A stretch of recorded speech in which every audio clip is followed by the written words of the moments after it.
Yo, what's going on, everybody? It's your boy, my man Dan. I'm just coming at you with a late night video for me. Sorry, it's a little dry. Super late right now, but I wanted to run this alternate barricade setup to see how well it runs. We're gonna run wave 153. If you don't know, 150 or 151, depending on if the modifier starts around 1 or 2, is the maximum movement speed for the slowest enemy. So it goes up by 0.02% each wave from the base value. So 150 or 151 is the last wave that speed increases. At wave 60, they already get the crowd control reduction at 80% maxed out. Those are the only two things that max. And so we're going to do the two hardest waves, which is 153 and 155.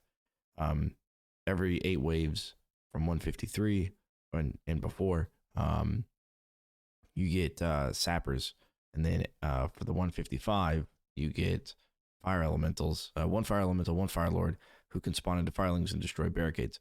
So we're going to look at this barricade setup here. I think there's a couple of ways you could do this, especially if you have Egan and the stone staff that does the knock up after a brief delay. I think you can run Egan with that, and then you can up at the top you can siphon small units. They'll go up the stairs, and then all the big guys will go across this bridge, and then you can just take care of the fire elemental. But then again, sappers might. I'm not exactly sure how sappers work with it, but anyways, let's just take a look at it. So we're gonna start wave 153. You may also notice I have a bunch of money, and none of my traps cost money. I use a sandbox mod, so Steam only for mods, and you get it from Nexus mods. All right, so this is a sapper wave. We should see sappers coming out here. This is we just ran this, not this setup, but we ran this map co-op with Riasa not long ago to get high score. And you'll also notice there's a bug going on. So here's the sappers. They're gonna target these barricades. Well, some of them. I guess they don't target anymore because they're late in the game. But anyways, they're gonna hit the ceiling and they're gonna fall into the lava. We haven't had to touch any barricades this entire time. I set all of this up. I let it run. I use a speed hack, but just to get to this point, we haven't had to touch them at all. A couple of enemies got down here, but that was it. And then they flipped over into the lava. So I think we're okay. We're gonna look at 154 and 155 as well. 155 has the firelings, or the fire lord, fire elemental. So the other setup we did was the setup I ran for my wave 1000 run, and we use the same conveyor belt system in the very front. That's what I call it, where you push all the enemies to this side and then flip them all over there. Pretty good combos if you can use 2 different lasers and all that. You know, we got like natural ×11 combos just for them falling in the lava, which is pretty good, because it really thins out the herd, you know. But basically, here's what it looks like. So we got these flip traps here. They're kind of necessary in the beginning. After that, they're not. As you can see, the sappers just ignore this whole area, and they just keep running through. So you really don't need these after a short amount of time. It could be useful for maybe the hunters. If the hunters, you know, if you're playing Egan and you're over here, the hunters might target you, and so they'll get stuck on this. Or they'll get flipped over from up here. So let's go take a look at these. So I got blocks of 4, and then barricade to kind of push all the enemies in, and then tar running into flip traps for the sappers if they target these Cades. All right, so the enemies have to walk into here, and you know, if you put this barricade here, what you can do is you can actually zigzag barricades, like you can maze the barricades in this room instead of just building along the outside wall, and that probably would be better. You know, so this here, that there, so they're pushed against this wall, and then you want to Cade from here straight over, Cade from there straight over, Cade from there straight over, and then diagonal down or whatever. And then we have this to catch all the enemies flipping, to flip them back over there. And then, I mean, this is nothing special up here, just spamming stuff around. Money bags, if you didn't watch it, the wave or the high score attempt with Riasa, money bags is a problem. He no longer goes through a small gap. It's easier to like body block him now, where you just stand in front of him and he despawns, but he no longer goes into a small gap, and that's a problem because what will happen is he'll be running and then an enemy will be right behind him. He'll trigger all the traps. The enemy behind him won't get affected by him because they're all on cooldown. Just money bags put them on the cooldown. One of the ways you can combat that is using the spike wall with lead, and the spike wall will hit. It'll go through money bags and hit the enemy behind money bags, depending on where it is. If you have enough of them, chances are pretty high to do that.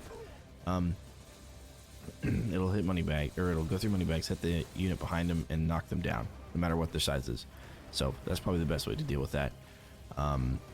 If it's a small unit, then gravity pillar is a good way to deal with it as well.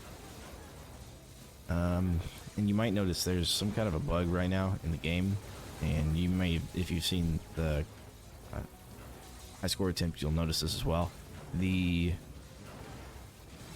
flip traps have some sort of a hitbox increase that enemies have gotten stuck on for some reason. We don't know why. We don't know how to recreate it or anything, but if you can see my camera running smoothly over these two tower, then as soon as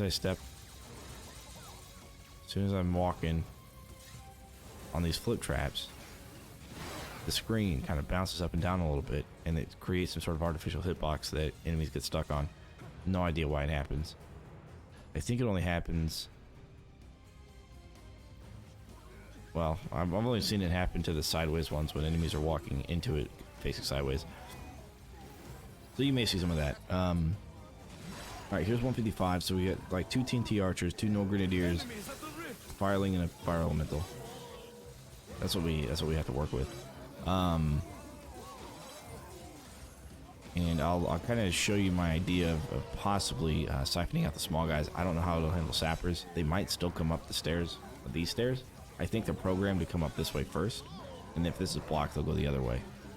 Which is why if you block at the top of the stairs that we're at right now, if you block there, they'll go the other direction because they're trying to go around to the other side. So they're trying to get to the top of these stairs that we're at. They don't know how to get there, so they're going to run all the way around to get there. And they'll target Cade's on the way. So they'll probably still be fine to do it. So here we have our Fire Lord and our Fire Elemental. You know, we want to push the enemies as kind of as close to the edge as possible. Those 2 specific enemies there, and looks like we killed the Fire Elemental. So again, we haven't really had an issue. They come out last, so you can use the Stone Staff to really manage them. If you have this conveyor belt system, you can use that. It works really well for the Fire Elemental, not as much for the Fire Lord. But you can just kind of Stone Staff and keep him in the back while everything else, you know, dies, and then he'll be dead. My idea here would be to put 2 barricades instead of 3 and leave a half gap on each side, and that'll allow small units to come in. So most of your small units will run up this stairs, and then they'd be inside your kill box with damage and other stuff. And what that'll allow you to do is get combos. Otherwise, what they end up doing is they'll run out over the stairs here, and then they'll die without combo points. So this you want to keep for your big guys, and that for your small guys, theoretically. Eventually, you may not want to do that. However, there's plenty of spaces for flip traps to flip them back over the barricades if you want. You know, flip traps here, flip them over those Cades, that sort of thing. And then also, all the flip traps back here, of course, can flip them straight up. And then these ones probably won't do anything to the big guys. They're really there for the small guys. So you could even alternate flip tar. It might flip a regular ogre over enough, but regular ogres probably aren't your issue. But yeah, you can see how easily that worked, or how well that worked, I guess I should say. So there's a couple of ideas to do things there. Do be aware the bug might have affected this. I don't know. You know, if the Fire Lord makes it through, which you can't really AFK with the other setup. This setup you seem to be able to AFK so far as I can tell. I have been. You know, I haven't had to intervene at all. It's always gone down to the last group of flips, but the Fire Lord always flips in the last group of flips. So I've seen. But if you were to split the top staircase there, then and assuming sappers don't go up there first and they actually go to the bridge closest to the rift, you know, the one that we were standing at, assuming that's the case, a fire elemental might be your biggest issue. So as long as you can keep him, you know, taken care of, then you're fine. I do want to show you one quick trick to do that, though. So we're going to go ahead and quit out of here. And I'm going to switch over to Egan here. I'll just replay quick path. And I'll show you a quick trick on probably the best way that I think, or one of the best ways, to just take care of enemies.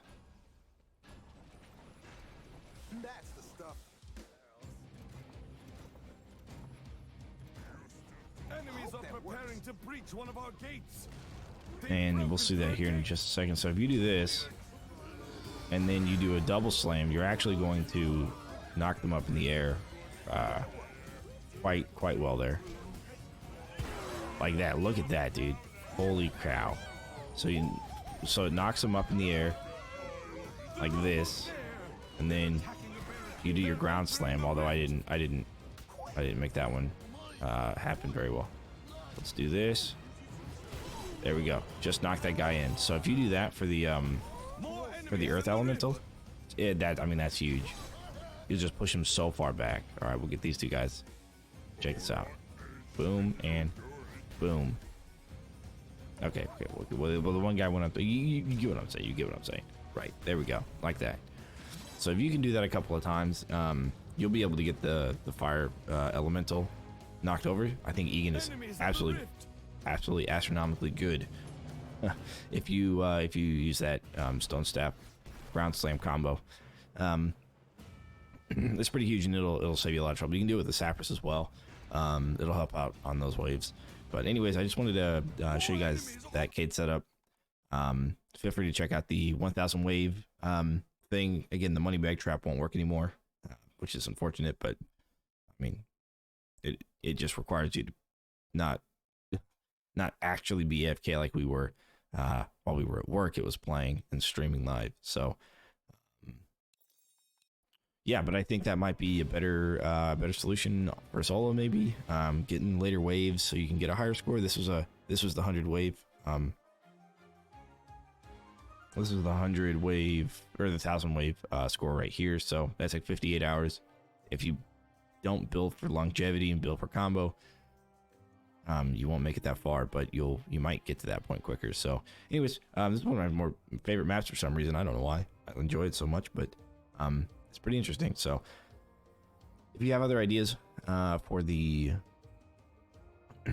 barricade setup, you know, feel free to drop a comment, join the Endless Club that we have on Discord, or you know, shoot me a message on Discord. So share it within the Orcs Must Die Discord there in the link below, and I'd be more than happy to check it out.